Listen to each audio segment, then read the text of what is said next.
Hey, Rafi, you can come out now. I'm a friend of the family. Touch me and I'll kick your ass, old man. Jesus Christ. Get in the back. We go and I tell you, okay? Look, the only place you're gonna go is the hospital. You get too angry. It's not good for you. You used to be strong, macho. I used to be a lot of things, but I'm not now. Now, I'll tell you something. This macho thing is overrated. Just people trying to be macho, show that they've got grit. That's about all they end up with. It's like anything else in life. Aloha, this is Trinidad, the Island Man, your Island Man, coming to you live once again from beautiful Hawaii here on the island of Oahu, bringing you, yes you, the best movie reviews on the entire island of Oahu.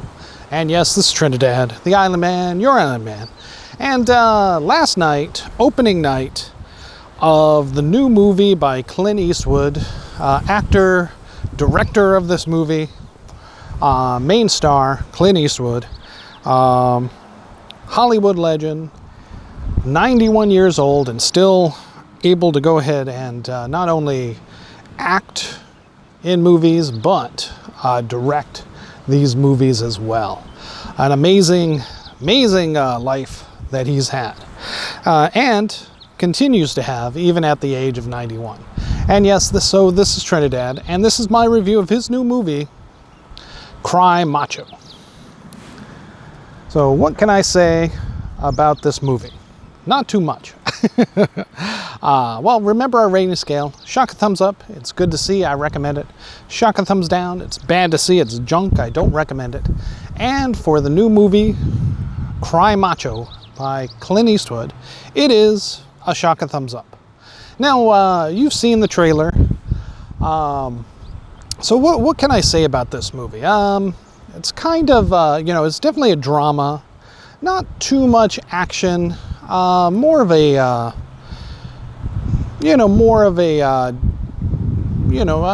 definitely a straight drama, I suppose, for this movie. I don't know. I don't know what more to say about it other than that. The trailers kind of gives you the idea that this is going to be some kind of a cowboy movie, etc. But it really turns out to be kind of a how should I say this? More of a lifestyle drama, I suppose, and also a coming of age story. Clint Eastwood is an elderly ranch hand, former rodeo star, whose boss sends him on one last job to basically go into Mexico and and get his son away from his divorced mother, the woman that he had divorced, because he alleges there's abuse going on. But due to legal problems that we don't really get into, he himself, the father of the child, is unable to go get the kid. And the last time he'd seen him was about 8 years old, and he's now 13.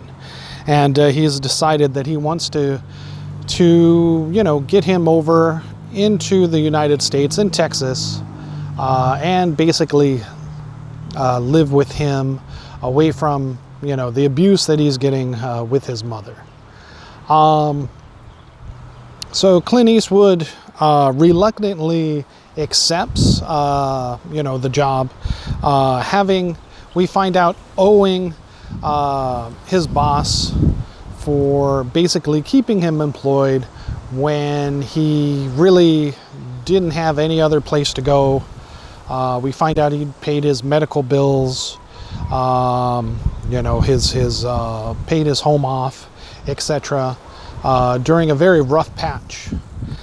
We find out also that Clint Eastwood is a former rodeo star because of a severe back injury that he had suffered early, in his illustrious career as a shooting star. And we also find that his family, his daughter, and his wife had died in a car accident, which pretty much had left him, emotionally and physically broken. One, his back, and then two, the loss of his loved ones. So he ends up going into Mexico to rescue Rafael, his boss's son. Discovers the wife is neglecting him, and one of her many boyfriends is abusing him, beating him from time to time. And basically this is a story where Clint Eastwood reconnects with his emotion, with his emotional side, having put that away for so long at the loss of his career and his own family, wishing to just walk through life being numb. And also a coming of age story for Rafael, who through having a mentor now, a positive mentor, is able to learn what it means to truly be a man as he grows into his teenage years. Finally having a positive role model through Clint Eastwood that he can look towards. So basically this is both a emotional, heartwarming story, this little drama of Clint Eastwood trying to get his boss's son back over the border and to his father there, awaiting him in Texas. And on the way to Texas, there are many problems that they encounter. Mainly the wife is resistant. Although she doesn't care for the son, she refuses to give her husband, her ex-husband, any joy. And so wishes, informs the police to try to stop Clint Eastwood from crossing the border. And so they have to take a roundabout route to try to skip past the authorities guarding the border. And of course her men as well, as she is a woman of some influence and wealth in Mexico. And basically trumping up these charges of kidnapping against Clint Eastwood, threatening him with jail. And so he's trying to avoid the police, trying to get himself and Rafael to Texas from Mexico. Along the way, the two bond and basically share one another's life stories. I guess the main thing about this is this is based on a novel, and I'm told that the novel's a little bit of a long and winding read, and you can see how that kind of worked its way into the movie a little bit. But Clint does his best to keep it focused on himself and Rafael and the main points there. As far as the title of Cry Macho goes, it's kind of comes from various sources. Rafael has a fighting cock, a chicken rooster that he calls Macho because he's a very strong and powerful, seems to win many fights after a terrible defeat, but he nursed him back to health and has been a champion ever since. But also it goes deeper than that, in that having been abused, having to live on the streets on his own, Rafael trying to avoid the abuse at home and his mother, his boyfriends, etc. Basically tries to be a tough little kid and, fend for himself out in the world. And Clint Eastwood, being the epitome of a old cowboy, rough and tumble rodeo expert, finds himself, the epitome of macho as well, of manliness, especially back, in the 60s, well, anywhere from, the early 1900s, legends of the cowboys, etc., being tough as nails on the trail.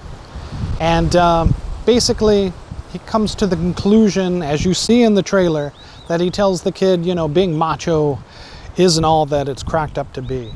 Sometimes it's good to let people in to your heart, to trust people, and find that emotional bond, and really live and experience your life, or else, if you wall yourself up attempting to show off your toughness, then unfortunately, you'll die unhappy and possibly alone, as Clint Eastwood was on his route to being, until this chance encounter of finding Raphael and bonding and opening up to him just as much as Raphael opens up to him. So that's pretty much the story. Again, a shaka thumbs up for this movie, Cry Macho. It is worth a watch, especially for the elderly moviegoer or theater buff. Definitely not packed full of action. Clint Eastwood, being 91 years old, really isn't running around. He's not shooting any guns, or there is some fisticuffs, amazingly enough, and and some riding of some bucking broncos, which I'm sure he had a stunt double for. I can't imagine that. I guess, I don't know. I guess you some people could imagine Clint Eastwood still at 91, riding a rough, wild horse, I guess. But but I'm sure that was a stunt double. And that was the only questionable part of the entire movie that I had. It's like, what? He wouldn't be up on that horse. Not at his age. But, I may be wrong. An old 90-year-old cowboy might actually feel like he could do it still.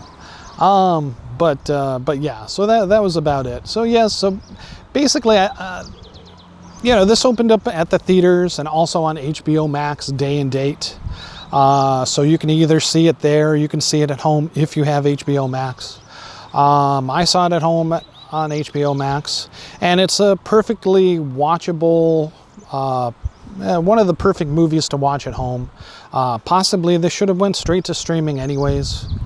I know Clint probably didn't have that expectation, but Warner Brothers, with releasing everything for 2021 on their HBO Max service, has done that and messed over a lot of directors and a lot of movies from achieving a great amount at the box office.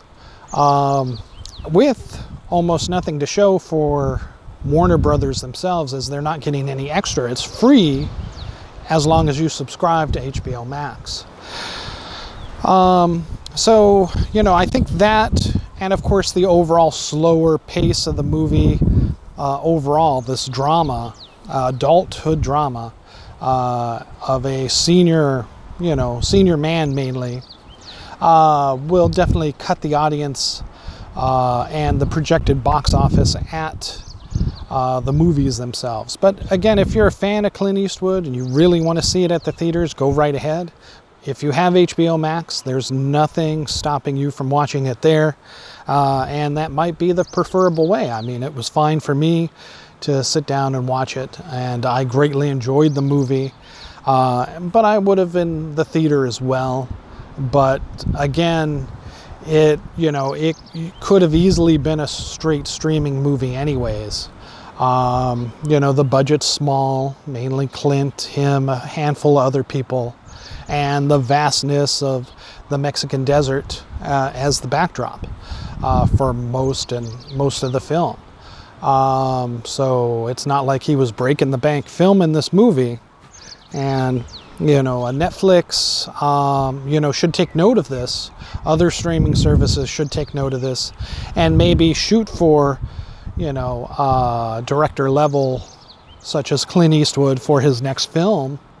If Warner Brothers is just going to go ahead and put it on the service anyways, he might as well just negotiate that right up front with one of the other streaming services in the future. All right, well, again, Cry Macho, the Clint Eastwood movie, a shock a thumbs up. Go and see it either at the theater, HBO Max, either one. You know, might be something good to watch with you and your children to kind of, you know, learn some valuable life lessons and you know, give forth some knowledge and your interpretations of life in general to your younger KK. All right, thank you so much. This is Trinidad the Island Man, your Island Man, saying mahalo and aloha.